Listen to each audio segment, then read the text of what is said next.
Assalamualaikum warahmatullahi wabarakatuh. Perkenalkan, nama saya Dinda Saputri Patila dari 11.2.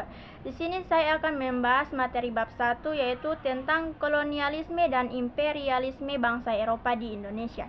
Pada bab ini saya akan membahas tentang perebutan hegemoni bangsa Eropa di Indonesia.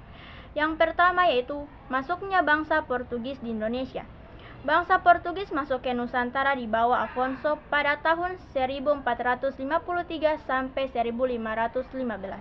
Dalam periode antara tahun 1511 sampai 1526, Nusantara menjadi pelabuhan maritim penting bagi bangsa Portugis, dengan Sumatera, Jawa, Banda, dan Maluku sebagai rute maritim dan perdagangan rempah-rempah. Afonso melakukan ekspedisi ke Nusantara tidak lama setelah diangkat sebagai gubernur Portugis di India. Sebelumnya, bangsa Portugis sudah menguasai India dan mendirikan pemerintah di sana. Ia juga berhasil menaklukkan Malaka. Setelah menguasai Malaka, bangsa Portugis mengadakan hubungan dengan kerajaan Sunda atau Pajajaran. Keduanya menandatangani perjanjian dagang, terutama perdagangan lada.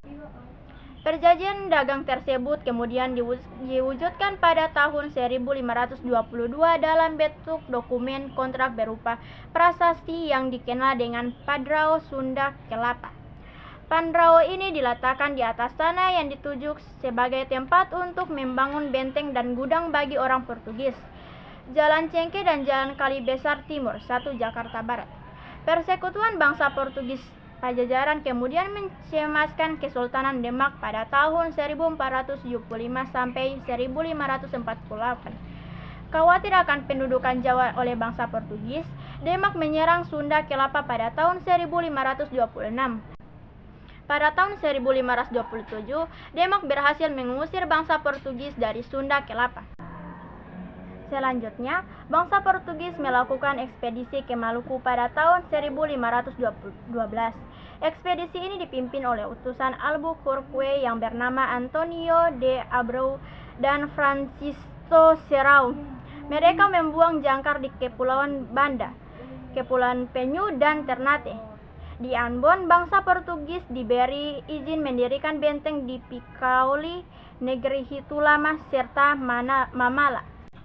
Bangsa Portugis juga merintis poros perdagangan Ternate, Malaka, Goa, Lisbon. Di Ternate, bangsa Portugis menjalin persahabatan dan persekutuan dengan Kesultanan Ternate yang bercorak Islam. Portugis menjalin hubungan dagang dengan kesultanan tersebut, terutama rempah-rempah berupa cengki dan pala. Bahkan Kesultanan mengizinkan bangsa Portugis membangun benteng yang diberi nama Benteng Sao Paulo atau Benteng Gamalama. Selain melindungi kepentingan Portugis, pembangunan benteng tersebut merupakan petunjuk yang sangat jelas bahwa Portugis berkomitmen menjaga dan melindungi Ternate dari ancaman musuh-musuh serta pesaing-pesaing. Pada waktu itu, Ternate memang berkepentingan untuk menerima bangsa Portugis dalam rangka memanggil pesaingnya, yaitu Kesultanan Tidore. Sejarah mencatat sejak kemunculannya pada pertengahan abad 12, Kesultanan Ternate dan Tidore sudah berebut hegemoni.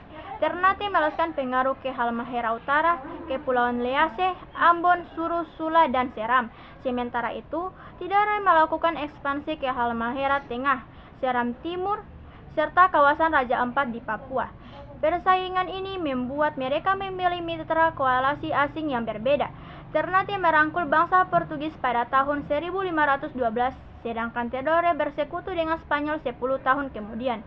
Monopoli Portugis atas perdagangan rempah-rempah di Nusantara berakhir sejak dikalahkan Sultan Ba'abula dari Ternate pada tahun 1575. Selanjutnya, bangsa Portugis disingkirkan Belanda dari Ambon pada tahun 1599. Portugis kemudian menduduki timur. Yang kedua, yaitu masuknya bangsa Spanyol di Indonesia. Bangsa Spanyol tidak lama berada di Nusantara, yaitu hanya sekitar 8 tahun, dari tahun 1521 sampai 1529. Terlebih dahulu masuk ke Filipina melalui Ferdinand Magellan. Spanyol berhasil mencapai Kepulauan Maluku pada tahun 1521 di bawah pimpinan Kapten Sebastian Elcano. Pelaut-pelaut Spanyol kemudian berlabuh di Tidore dan disambut baik oleh Kesultanan Tidore. Sambutan baik ini mengandung unsur politis. Kesultanan Tidore yang tidak lama terlihat persaingan ekonomi, khususnya perdagangan rempah-rempah dan politik dengan Kesultanan Ternate memerlukan sekutu. Tujuannya mengimbangi Ternate yang sudah lebih dahulu bersekutu dengan. Untuk menyelesaikan konflik, Portugis dan Spanyol melakukan perundingan di Saragossa, Spanyol pada tahun 1529. Hasilnya adalah Perjanjian Saragossa yang ditandatangani pada 22 April tahun itu. Perjanjian ini menentukan secara lebih tepat batas ke arah barat wilayah kekuasaan Spanyol dan batas ke arah timur wilayah kekuasaan Portugis. Akhirnya disepakati bahwa Spanyol harus meninggalkan Maluku untuk kemudian mendapatkan Filipina.